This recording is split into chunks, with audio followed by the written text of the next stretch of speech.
ఇప్పుడే అర్థమైంది.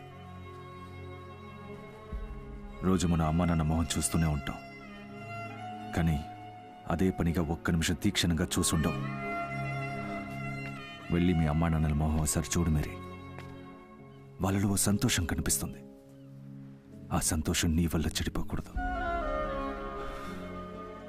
జీవితంలో ఎంతో సుఖాన్నిచ్చే ప్రేమ అంతే బాధని కూడా ఇస్తుందని ఇప్పుడే అర్థమవుతోంది. అర్థం చేసుకో.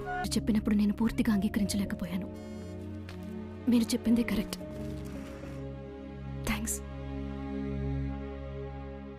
రవి గారు నమస్కారం. నేను గుర్తులేనా, విశాఖ కోఆపరేటివ్ బ్యాంక్ అసిస్టెంట్ మేనేజర్ని. సార్, మీ కోల్డ్ స్టోరేజ్ లోన్ శాంక్షన్ అయింది. నెక్స్ట్ వీక్ చెక్ వచ్చేస్తుంది. మీ బ్రదర్కి ఈ విషయం ఇన్ఫార్మ్ చేయండి. అదేదో మీరే ఇన్ఫార్మ్ చేసేయండి. నేను ఇప్పుడు అక్కడ లేను.